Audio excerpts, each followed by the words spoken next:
আমরা বস্তা ফালা দিয়ে যদি আমাদের ইননটা যতটুকু আছে অতটুকু যদি করে দিতে পারে, অতটুকু যদি থাকে, তবু আমরা সরকারের কাছে খুশি।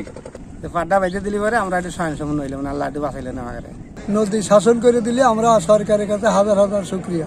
আমাদের দ্বারের কাছে কেউ নদী এলাকা বাঙ্গুনি এলাকা কেউ আসে না বা আমার এই দুরবস্থা কেউ দেখে না। কুরশী দিতপুর একটি উন্নয়নশীল হাট বাজার উপস্থিত ছিল। এই হাট বাজারে অনেকগুলো দোকান আছে এবং এখানে গরুর হাটও লাগতো, কিন্তু বর্তমানে নদী ভাঙ্গনের কারণে এই হাট বাজারের অনেক অংশই ভেঙে গেছে। 5-7 গ্রাম তো ভাঙে চলে গেছে নদীতে, আরো ভাঙে গেছে গ্রাম জমি জমা, ইরি জমা। আর এই বিশাল কুশি গরু ছাগলের হাট অর্ধেক যৌবনে চলে গেছে, আর অলরেডি 60% হাট আছে। কমপক্ষে 110 থেকে 20টি দোকান ছিল প্রায় বিলীনের ভিতরে, কিন্তু আমাদের এখানে সরকার এ পর্যন্ত কোনো ব্যবস্থা নেয় নাই বা কোনো দাবি দেওয়া আমাদের কোনো কথাই শোনে নাই।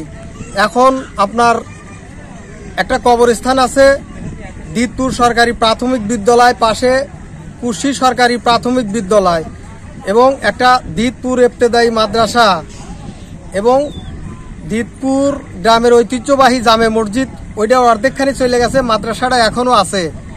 আমাদের মসজিদের পাশে যতটুকু জায়গা আছে, যতটুকু ভাঙছে, তারপরেও সরকারের কাছে আমাদের এই দাবি যে যদি বস্তা এখনো ফালা দিয়ে যদি আমাদেরকে রক্ষা করতে পারে, তবে আমার মনে কয় যে জিনিসটা অনেক ভালো হবে। আবার তরকারি আমরা এই এলাকায় আবাদ করিয়া পশ্চিম পাল্লেও বেশি, এড়ও বেশি। ধান ধান মুড়ি খাতে ধান আমরা এই আবাদ করে ঘরেই খাই, কিন্তু এগুলো ভাঙিয়ে গেলে তো আমার সামনে তো কষ্টের শেষ নেই গিয়া। দিতপুর, শ্রীপুর, কুশি এই 3-4টে গ্রাম একবারে এমন নদী ভাঙনিতে ক্ষতিগ্রস্ত মানুষ হয়ে গেছি। আমরা নিঃস্ব হয়ে গেছি। আমাদের এলাকায় আবাদ ফসলি জমি টমি ইরি ধান এখনো বর্ষালি ধান যে বনিছে নদী ধান হয়ে যে নদীর নিকটে পড়ে গেছে। আমার তামান জমি ঘর বাড়ি ঘর তামান ভাঙে চুরে গেছে। আর সরকার যদি নদীতে যদি বান্ধে যদি দেয়, আর আমরা যে গরিব মানুষ আমাদের যদি সরকার যদি একটু দেখে তাহলে তো ভালো। হাজার হাজার বাড়ি আছিল, এই বাড়িগুলি মনে করেন ভাঙিয়ে চুরিয়া অসহায় হওয়া গেছে। পানি উন্নয়ন বোর্ডের সাথে আমরা ইতিমধ্যে কথা বলেছি। উনি আমাদের আশ্বস্ত করেছেন যে অঞ্চলে ভাঙ্গন হচ্ছে তারা ইতিমধ্যে সেই ভাঙ্গন রোধের জন্য তারা মন্ত্রণালয়ে চিঠি লিখেছেন এবং তারা বলছেন যে অতি দ্রুত সম্ভব তারা প্রয়োজনীয় ব্যবস্থা গ্রহণ করবে যাতে সোনাতলী ইউনিয়নের কুশি এবং দিতপুর এলাকাকে ভাঙ্গন থেকে রক্ষা করা যায়। এই বর্ষায় আমাদের এখানে বেশ কিছু ভাঙনের কারণে আমাদের বেশ কিছু গ্রাম সহ আমাদের ওখানকার জমি নদী গর্ভে বিলীন হয়ে গিয়েছে।